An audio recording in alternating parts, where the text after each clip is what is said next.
एक ऐसे साइंटिस्ट की जिसने अपने ही आविष्कारों से कुछ ऐसा बना दिया कि पूरी धरती तबाह होने के कगार पर आ गई। और इसमें अगर उसकी कोई सबसे बड़ी भूल थी तो वो थी उसकी अपनी ही बेटी को इसमें शामिल करना। उसने जाने अनजाने उसे बहुत बड़ी मुश्किल में डाल दिया था।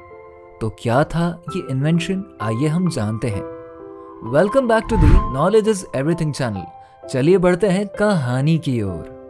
एडम ने प्रकृति के नियमों को बदलते हुए एक ऐसी तरकीब इजाद करी जिसकी मदद से कोई भी एक इंसान दूसरे इंसान को अपनी एज दे सकता था, अगर दोनों का डीएनए आपस में मैच हो जाए तो। हालांकि उसने ऐसा इसलिए किया था ताकि लोग अपने फैमिली मेंबर्स के साथ ज्यादा से ज्यादा समय गुजार सके, साथ ही कोई ऐसा जिसकी जीने की इच्छा खत्म हो गई हो, वो किसी ऐसे की हेल्प कर सके जिसे इस दुनिया से प्यार था, यहाँ की चीजों से प्यार था। लेकिन उसके इस खोज को कुछ प्राइवेट कंपनीज ने अपने इनकम का जरिया कुछ ऐसे बनाया था कि शहर के शहर खाली होने लगे थे। स्पेशली वो जगह है जहाँ पर गरीब लोग रहते थे। उन्हें गोपनीय तरीके से उठा लिया जाता था और किसी अमीर हाई फाई एक्सेप्टर के डीएनए के साथ उसका डीएनए मैच करवाकर उसकी उम्र अमीर व्यक्ति को डोनेट कर दी जाती थी। और बदले में उस इंसान को तो थोड़े बहुत पैसे मिलते थे, लेकिन कंपनी को इसके लिए ऐसे लोग अच्छी खासी रकम लेते थे। और अब हर शहर में ऐसे 2-4 कंपनियां खुल गई थी जो इलीगल तरह से लोगों को उठाकर ऐसे एक आविष्कार को गलत फायदे के लिए इस्तेमाल कर रही थी। हालांकि इसको लेकर सरकार की तरफ से कई कानून भी बनाए गए थे, लेकिन ये कंपनियां तमाम सोशल एक्टिविटीज और अपने हाई प्रोफाइल क्लाइंट्स की वजह से खुद को सेव कर लेती थी। एडम का ये रिसर्च गरीब लोगों के लिए एक श्राप बन जाएगा, उसने ऐसा कभी भी नहीं सोचा था। लेकिन अब वो दिन रात एक करके एक ऐसे मिशन पर काम कर रहा था जिससे वो ऐसे लोगों को फिर से ऑपरेट करके उन्हें उनकी एज वापस कर सके। और इसी के ट्रायल के लिए उसने अपनी 10 साल की बेटी अनायरा को टेस्टिंग के तौर पर इस्तेमाल किया, जहां उसने मैच डीएनए के तौर पर अपना डीएनए इस्तेमाल किया था।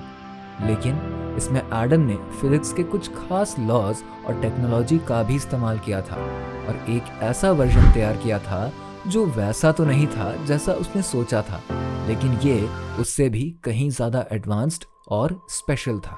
यहाँ इस एक्सपेरिमेंट के बाद अनायरा अपनी ज़रूरत के हिसाब से अपनी एज बदल सकती थी और अपनी ज़रूरत के हिसाब से चेहरे और बॉडी को भी ट्रांसफॉर्म करके दूसरे का रूप ले सकती थी।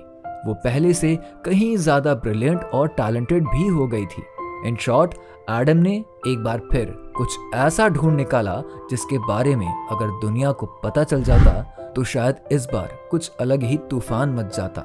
साथ में एक और गलती जो उसने करी थी वो थी दूसरे प्लैनेट के लोगों से कांटेक्ट करने की, क्योंकि वो दुनिया को कुछ ऐसा देना चाहता था जैसा आज से पहले कभी और कहीं भी ना हुआ हो। लेकिन अब परेशानी ये थी कि 4 प्लैनेट से एक साथ उन्हें सिग्नल्स पर मैसेजेस रिसीव हो रहे थे, जिसमें से पूरे 4 दिनों की मेहनत के बाद उसने 3 सिग्नल्स को तो डिकोड कर लिया था, जिससे इतना तो पता चल गया था कि वो उससे एक बार मिलना चाहते हैं और जल्दी ही वो उस प्लैनेट पर लैंड करने वाले हैं। लेकिन एक कोड अभी भी बाकी था जिसे वो डिकोड नहीं कर पा रहा था, क्योंकि जितनी बार वो उसे डिकोड करने की कोशिश कर रहा था उतनी ही बार इन कोड्स का रूप बदल जा रहा था।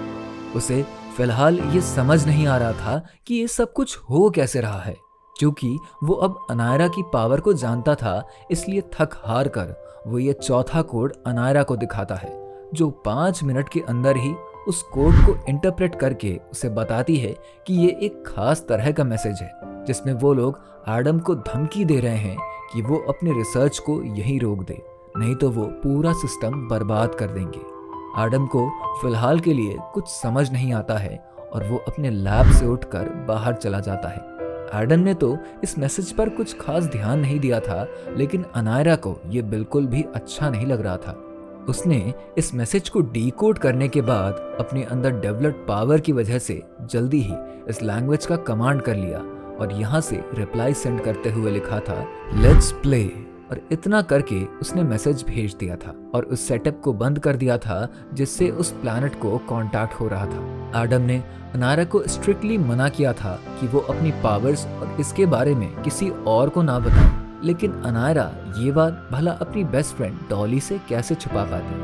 वो क्लास में जैसे ही पहुंची उसने देखा सब जोर जोर से चिल्ला रहे हैं और उसके बार बार मना करने के बाद भी कोई क्लास में डिसिप्लिन मेंटेन नहीं कर रहा है। ऐसे में उसे एक प्लान सूझा और उसने डॉली से कहा, रुको, इन्हें अभी मजा चखाती हूँ। देखते ही देखते उसने अपना रूप अपनी क्लास टीचर का कर लिया और पूरे क्लास को जमकर डांट लगाई, जिससे वो सब काफी डर और सहम जाते हैं। और सबको ऐसा डरा हुआ देखकर अनायरा को बहुत ही मजा आता है। डॉली के लिए ये सब कुछ किसी सपने से कम नहीं था। उसने अनायरा से पूछा भी कि उसने ऐसा किया कैसे, तो अनायरा उसे सब कुछ सच सच बता देती है और उससे ये भी वादा करती है कि जिस दिन उसके पापा घर पर नहीं रहेंगे ना, वो उसे अपने घर बुलाएगी और दूसरे प्लैनेट के लोगों से बात करके दिखाएगी। अगले दिन सही मौका देखकर अनायरा डॉली को अपने घर बुलाती है और जैसे ही दोनों उस स्क्रीन को ऑन करते हैं, उन्हें स्क्रीन पर ढेर सारे मैसेजेस दिखाई देते हैं। इधर अनायरा एक एक करके मैसेजेस को पढ़ना शुरू करती है, जिसमें लिखा होता है कि अब उनके पास सिर्फ 72 घंटे बचे हुए हैं। लेकिन ये क्या, 72 घंटे मतलब 3 दिन, और आज तो दूसरा दिन है, अब आगे क्या होगा। वो मैसेज डालती है, मेरा इंतजार करो, और वहां से डॉली को दूसरी तरफ ले जाती है। खैर, डॉली को ये सब कुछ ठीक नहीं लग रहा था, लेकिन अनायरा को इसमें बहुत मजा आ रहा था। वो अपने पापा के बनाए एक स्पेसशिप में जाकर बैठ जाती है और अपने साथ डॉली को भी उसमें बिठाकर ले जाती है और अपने एक्स्ट्रा पावर का इस्तेमाल करते हुए उस प्लैनेट पर पहुंच जाती है जहां से वो मैसेजेस रिसीव हो रहे थे। यहाँ उसे थोड़ा टाइम लगता है चीजों को समझने में।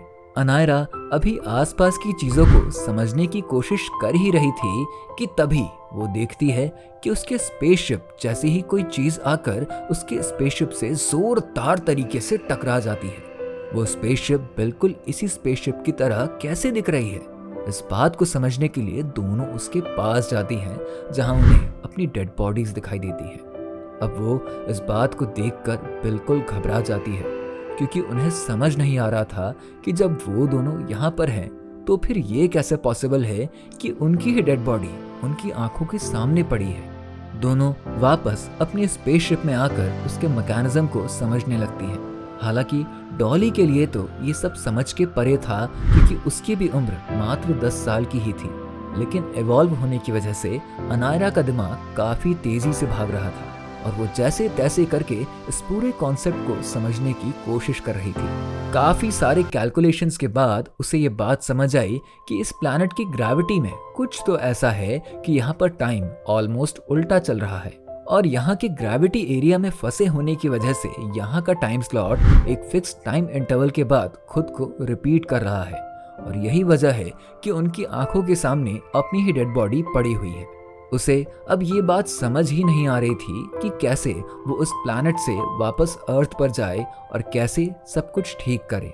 उधर एडम अपने लैब में वापस आता है, लेकिन लैब की चीजों को इधर उधर देखकर उसे किसी अनहोनी के होने का खतरा साफ तौर पर दिखाई देता है। वो सबसे पहले अनायरा को ढूंढना शुरू करता है और जब उसे अनायरा और अपनी स्पेसशिप दोनों ही नहीं मिलते तो उसे ये समझते देर नहीं लगती कि जरूर अनायरा ने एलियन के मैसेजेस को डिकोड किया है और अब पता नहीं किस किस के ऊपर कौन सी नई मुसीबत आने वाली है। उधर अनायरा इस ग्रेविटी के लूप होल को सॉल्व करने की भरसक कोशिश कर रही है। वो अपनी स्पेशल पावर से चेक करती है कि शायद ऐसी कोई कोडिंग या कुछ तो ऐसा मिल जाए जिससे वो इस प्लैनेट से बाहर निकल सके, लेकिन बावजूद इसके उसे ऐसा कुछ भी नहीं मिलता है।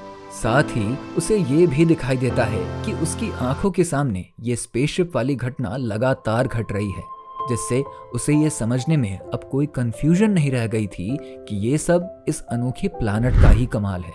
उधर एडम भी लगातार कोशिश कर रहा था कि जैसे तैसे करके अनायरा से कांटेक्ट किया जाए, लेकिन बावजूद इसके वह ऐसा नहीं कर पा रहा था। अनायरा के पिछले सॉल्व किए गए कोडिंग की हेल्प से एडम उस मैसेज को भी डिकोड कर लेता है जो अनायरा ने यहाँ रहते हुए इस प्लैनेट से कांटेक्ट किया था। साथ ही एडम को ये बात भी पता चल जाती है कि आखिर अनायरा के साथ क्या हुआ था और वो अचानक से कहाँ गायब हो गई। वो उस प्लैनेट के लोगों से भी कांटेक्ट करता है जिन्होंने उसके मैसेज का बहुत ग्रेसफुली जवाब दिया था, लेकिन अब उसे वो रास्ता ढूंढना था जिससे वो डॉली और अनायरा को वापस ला सके और दुनिया पर होने वाली इस नई तबाही को रोक सके। तो आखिर कैसे अनायरा ने इस मुसीबत से खुद को निकाला और कैसे उस मिस्टीरियस प्लैनेट से वापस अर्थ पर आई? अगर आपको भी जानना है तो उस वीडियो को लाइक करिए, हमारे चैनल को सब्सक्राइब कर लीजिए, क्योंकि स्टोरी का नेक्स्ट पार्ट हम आपके सामने बहुत ही जल्दी लेकर हाजिर होंगे।